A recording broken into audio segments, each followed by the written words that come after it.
Hello, my name is Hannah Chan. My name is Phoebe Chan. My name is Joseph Heitzman, and the title of our project is Prudence over Profits, How Dr. Francis Kelsey's Vigilant Stand Against the Pharmaceutical Interests Averted the National Tragedy. Starting in the late 1950s, a shockingly horrific tragedy struck tens of thousands of families around the world. Babies were being born with a severe birth defect that caused them to have no arms, legs, eyes, or palates, or they were born with flipper-like arms and legs. This birth defect is called phocomelia. 40% of these babies die before their first birthdays, and those that survive endure physical and emotional hardships for the rest of their lives. Eventually, this cause was found to be thalidomide, a new drug from the German pharmaceutical company Prudence. Thousands of pregnant mothers used thalidomide to relieve morning sickness. It was popular across 6 continents, and in some countries was even an over-the-counter drug. In Europe alone, 10,000 babies were born with phocomelia. A similar tragedy almost struck the United States because the William S. Merrill Company sought the FDA's approval to market and sell thalidomide here. The company mass-produced 2 million tablets waiting to be sold here in the U.S. They assumed the approval process in the FDA would be easy because it was simply a sleeping sedative, and it was already in widespread use in other countries. However, one person stood against the William S. Merrill Company and denied the FDA's approval for thalidomide. Their stand prevented the drug's widespread use in America, averting a national tragedy of phocomelia birth defects. This person was Dr. Francis Kelsey, who was a vigilant doctor, A conscientious and prudent scientist. A persistent medical officer. a humble civil servant, And a woman.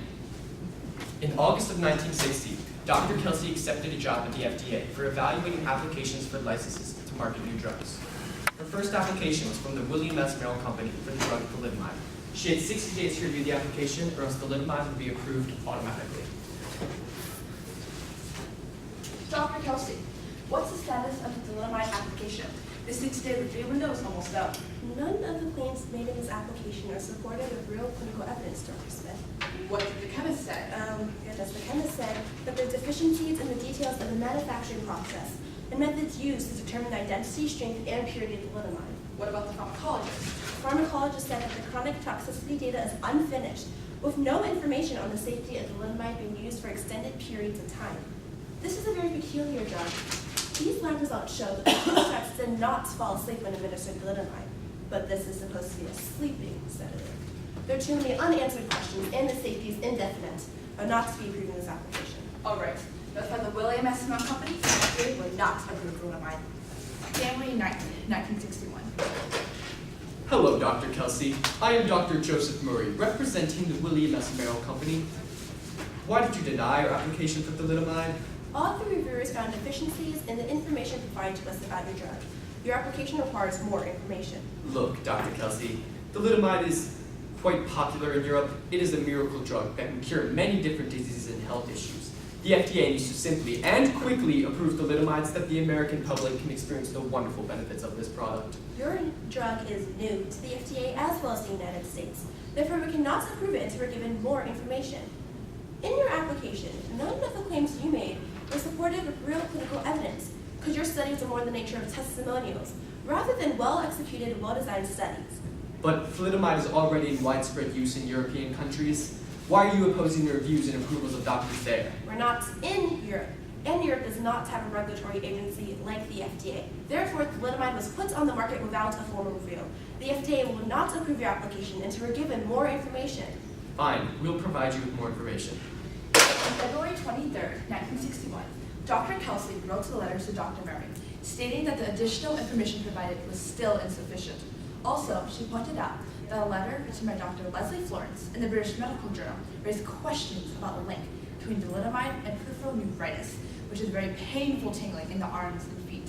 On May 11th, 1961, Dr. Murray met Dr. Kelsey. Hello, Dr. Kelsey. How can you be sure that there's any kind of relationship between thalidomide and peripheral nephritis? The studies described in the British Medical Journal could have been poorly conducted. There's no guarantee that there's any kind of link at all. The problem was discovered in Germany as well. On the European drug labels, there's a warning stating that peripheral nephritis is a possible side effect of thalidomide.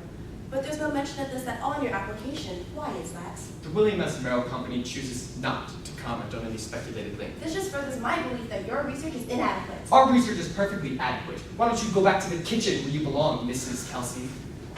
Dr. Murray and his company harassed and pressured Dr. Kelsey to approve thalidomide. They came to Washington, wrote letters, and telephoned as often as 3 times a week. They telephoned her supervisors and came to see them too. How could you hire that woman? She's an unreasonable and irresponsible nitpicker. It's been 9 months since we submitted this application, and she keeps asking for study after study.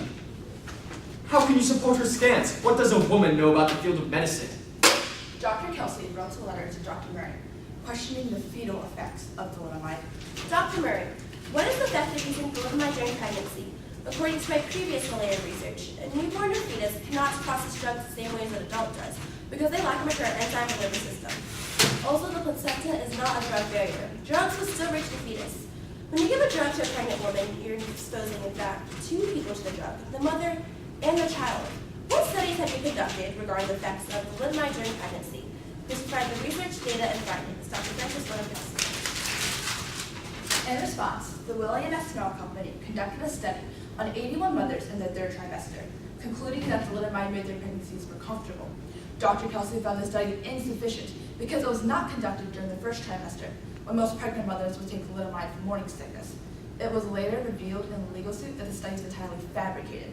Dr. Murray continued to harass and pressure Dr. Kelsey to prove thalidomide, especially before the holiday season began. Can you please approve thalidomide already? Christmas is coming up, and this is the season for sedatives and hypnotics. We submitted this application last year, and thalidomide has not yet seen the market. Think of all the pregnant mothers that you are depriving of relief that thalidomide would grant them. As a woman and a mother, surely you are capable of understanding that. The FDA is so very concerned about the effects of thalidomide on pregnancy, as well as protein neuritis. We will not approve your application until more sufficient data shows that your drug is 100% safe.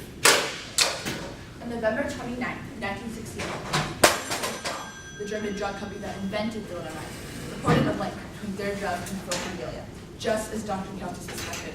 They withdrew thalidomide worldwide, and on March 8, 1962, the William S. Merrill Company withdrew their FDA application.